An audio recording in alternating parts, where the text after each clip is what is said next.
আসসালামু আলাইকুম প্রিয় দাখিল পরীক্ষার্থীবৃন্দ। কেমন আছো সবাই? আশা করি আল্লাহর রহমতে সবাই ভালো আছো। ইংরেজি পরীক্ষার পূর্ণাঙ্গ সাজেশন নিয়ে আসলাম। ইনশাআল্লাহ এগুলো পড়লে আর কিচ্ছু পড়তে হবে না। দেখো আমরা সিন পেজেস এর মধ্যে প্রথম আছে মেহেরজান, তারপর আছে আমাদের হিউম্যান ক্যান নেদার চেঞ্জ। তারপর রয়েছে আমাদের Bangladesh is now in the, রয়েছে আমাদের Nepal is the Holi land. তারপর রয়েছে আমাদের দ্য রিপাবলিক অফ মালদ্বীপস। মালদ্বীপের ২ টা পেজেস আছে, ২ টা পেজেস কষ্ট করে শিখে নিও কারণ এগুলো শুধু ১ নং, ২ নং, ৩ নং এর জন্য। তারপর আছে রোসামন্ড ইজ এ লিটল গার্ল, তারপর আছে গ্রাফিটি, পটেন্সি লাইন ইজ, তারপরে আছে আমাদের জহির রায়হান, আছে আমাদের প্রীতিলতা উডেন, তারপরে আমাদের আছে আমিনি 17 ইট ওয়াজ দ্য 17th সেঞ্চুরি, তারপরে আছে হাই আই অ্যাম মৈত্রী। তো এই যে ফেসেসগুলো আছে এগুলো তোমরা ১ নং, ২ নং, ৩ নং অবশ্যই ভালো করে শেষ করবে। আনসিন ফেসেসের মধ্যে বন্ধুরা কি আছে দেখো, dear Molly I know may, Abu Sayeed আছে চার্লস বেবেজ, উইলিয়ামস ও ওয়ার্ড স্ট্রোট, তারপরে আছে আমাদের John Milton, one of the, তারপর রয়েছে the great man was born in different, Rabindranath Thakur খুব ইম্পর্টেন্ট, নীল আর্মস্ট্রং খুব ইম্পর্টেন্ট, আমরা এটা ভালো করে শেষ করব। তো তারপরে আমরা কি আছে দেখতে পারি একটু কষ্ট করে, এই যে Ferdousi is a great poet, তারপরে মুন্সি আব্দুর রফ আছে, মাদার তেরেসা, মাউন্ট এভারেস্ট আছে। তো এই যে নংগুলো আছে এই নংগুলো জাস্ট আমরা শুধু ৪ নং এর জন্য শেষ করব, এখানে ৪ নং এর জন্য শেষ করব। তারপর রয়েছে কি আমাদের দেখো ৬ নং আমাদের কি থাকে, টেবল থাকে। এই যে টেবলগুলো আছে বন্ধুরা দেখো, আমি এগুলো তোমাদের সাজেশন থেকে উঠিয়ে দিয়েছি কারণ লিখতে আমার অনেক সময় লাগতেছে, এজন্য আমি তোমাদের সাজেশন থেকে দিচ্ছি। এই যে টেবলগুলো আছে ইনশাআল্লাহ এগুলো ভালো করে শেষ করতে পারলে এগুলোর বাইরে মনে হয় না আর প্রশ্ন আসবে। তোমরা এগুলো ভালো করে আগে শেষ করো, ইনশাআল্লাহ দেখা যাক কি হয়।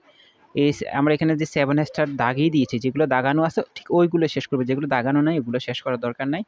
একটু ভালো করে শেষ করবে সবাই। তো এখানে আছে আমাদের এনভায়রনমেন্ট পলিউশনটা তোমাদের জন্য ইম্পর্টেন্ট আছে। আর লাস্টে যে ২৯ নাম্বার দেখো টিচার প্লেস, এটা আমি দাগাই নাই, এটা একটু পড়ে নিও কষ্ট করে। এটা তোমাদের এবার কিন্তু এসএসসি পরীক্ষায় রিপিট করছিল। রয়েছে আমাদের পেপার আছে, পেপার খুব ইম্পর্টেন্ট, ফেসবুক থেকে দিতে পারে মনে হয় এবার। আর গ্লোবালাইজেশনটা তোমাদের জন্য ইম্পর্টেন্ট কারণ বৈশ্বিক একটা, যেহেতু আমাদের বৈশ্বিক একটা সমস্যা, ওটা দিতে পারে সম্ভাবনা আছে। এখানে আমরা রিয়ারেঞ্জ আছে, রিয়ারেঞ্জগুলো একটু দেখে নাও, রিয়ারেঞ্জগুলো আমাদের এখানে দেওয়া আছে। 7 স্টার যেগুলো দাগাইছে ওইগুলো পড়বে, বাড়তি পড়ার দরকার নাই। 5 স্টার যেগুলো আছে এগুলো পড়ার দরকার নাই, 7 স্টারগুলো পড়ো। এখানে ২-১টা 5 স্টার দাগানো আছে হয়তো মনে হয়, দেখিও। যদি দাগানো থাকে তাহলে পড়ার দরকার নাই, যেগুলো 7 স্টার আছে ঠিক ওইগুলোই পড়বে। তো এই যে এগুলো আছে এগুলো তোমরা তোমাদের গাইড থেকে পাবে, এগুলো সব বোর্ড কোশ্চেন, দেখো সাথে বোর্ড কোশ্চেন লেখা আছে। তুমি চাইলে তোমার যে কোনো গাইড থেকে বোর্ড কোশ্চেন আকারে এগুলো বের করে পড়তে পারো, প্রত্যেকটার বোর্ড কোশ্চেন লেখা আছে। চেষ্টা করে এগুলো ভালো করে শেষ করার জন্য। এখানে ৩৫ নামে কাজী নজরুল ইসলাম আমার কাছে খুব ইম্পর্টেন্ট মনে হয়েছে, এজন্য দিয়ে দিলাম লাস্ট থেকে একটা।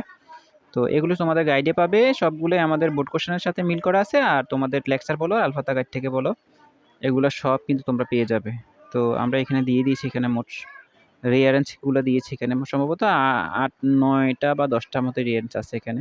তো এইগুলো আমাদের ৬ নং, ৭ নং, ৮ নং আমরা এইভাবে করে তোমাদের সবগুলো দিয়ে দিয়েছি। শুধু রাইটিং পার্টটা বাকি রেখেছি বন্ধুরা। দেখো রাইটিং পার্টটা আমরা আলাদা একটা ভিডিও বানাবো। আমরা আলাদা একটা ভিডিও বানিয়ে তোমাদের রাইটিং পার্টটা দেওয়ার চেষ্টা করব। আর বেশিরভাগ গুরুত্ব দিতে হবে রাইটিং পার্ট। তোমাদের একটা কথা বলে রাখি প্রিয় বন্ধুরা, দেখো তোমরা এই যে প্রশ্নের উত্তরগুলো থাকে, এই যে প্রশ্নের উত্তরগুলো থাকে, তোমাদের সামারি থাকে, তোমাদের স্পেসেস প্রশ্নের উত্তর থাকে। এই যে দেখো একটা প্রশ্নের উত্তর আছে এখানে আমাদের। তো এই যে আমাদের কবিতাংশ থেকে প্রশ্নের উত্তরগুলো আসে, এগুলো তোমরা, আমি জানি যে সবাই মুখস্থ করে না, ম্যাক্সিমাম স্টুডেন্ট মুখস্থ করে না, এগুলো প্রায় ৯৫% স্টুডেন্ট বানিয়ে লেখে। ধারণা থাকলে তুমি বানিয়ে লিখতে পারবে, মোটামুটি যদি লিখতে পারো ইনশাল্লাহ এগুলো নাম্বার পেয়ে যাবে। তো এই জন্য কেউ ছাড়াছাড়ি করবে না, কোনো নাম্বার ছাড়াছাড়ি নাই। যেগুলো পারবে ওইগুলো আগে দিবে, যেগুলো পারবে না ওগুলোকে বানিয়ে বানিয়ে লিখবে, কোনো ছাড়াছাড়ি নেই ভাই বোনেরা, কোনো ছাড়াছাড়ি নাই। কেউ ছাড়বা পস্তাবা, আমি বারবার বলি, আমি বারবার একটা কথাই বলি যে কোনো প্রশ্ন যদি তুমি না পারো বানিয়ে লিখবে ভাই, যেভাবে পারো ওইভাবে বানিয়ে লিখবে, মন চাইলে যা মন চায়, যদি না পারো একবারে না পারো, যা মন চায় তা বানিয়ে লিখবে, প্রশ্নের সাথে মিলে বানিয়ে লিখে চলে আসবে। কারণ তুমি সাদা খাতা জমা দিয়ে আসলে তোমার নাম্বার দিবে না, তুমি লিখে আসলে অন্তত এখানে ১০-এর জায়গায় তো তুমি ৫ পাইতে পারো, ৩ তে পাইতে পারো, ২ পাইতে পারো। তাহলে কেন ছাড়িয়ে আসবে? শুধু ছাড়ার দরকার নাই, এগুলো সবাই লিখবে। এখানে আমরা প্রশ্নের উত্তরগুলো দিচ্ছি, কবিতাংশের প্রশ্নের উত্তরগুলো দেওয়া আছে এখানে। তো আমাদের বাকি রয়েছে হচ্ছে আমাদের সম্ভবত আর কি জানি থাকে, এটা সম্ভবত ৯ নং বাকি রয়েছে নাকি? ৯ নং আমাদের থাকে, এটাও কবিতাংশ, এটাও কবিতাংশ।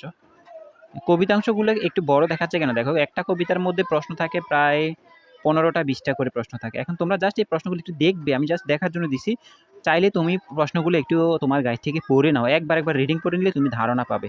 এজন্য আমি তুলে ধরেছি যে এই কবিতাগুলো ইম্পর্টেন্ট, ওই কবিতাগুলো দিয়েছি। ইনশাআল্লাহ এগুলোর বাইরে প্রশ্ন আসবে না। আর এগুলো কিসে থাকে আমাদের, এটা মনে হয় কি 7 নং না 9 নং এ থাকে। এটা ওই যে স্টোরির মতো আরকি। যাক এটাও দিয়ে দিছি, 7 স্টার করা আছে। তোমরা একটু মিলিয়ে নিও, কারণ আমার উপরে কাটা গেছে, আমি দেখতে পারিনি কি আছে, কিসের ইয়ের মধ্যে আছে। যাই হোক, এই যে যা কিছু দিছি এগুলা তোমরা একটু ভালো করে শেষ করো। এগুলো ইংরেজির জন্য। তো ইংরেজি প্রথম পত্র পরীক্ষাটা কিন্তু তোমরা না পড়লে তোমাদের জন্য খুব হার্ড হবে। বারবার বলতেছি, পরীক্ষা পড়লে সহজ হবে। বন্ধুরা, পরবর্তী ভিডিও পাওয়ার জন্য অবশ্যই আমাদের চ্যানেলটিকে সাবস্ক্রাইব করে রাখো। তুমি কোন বই থেকে পরীক্ষা দিচ্ছ সেটাও জানিও।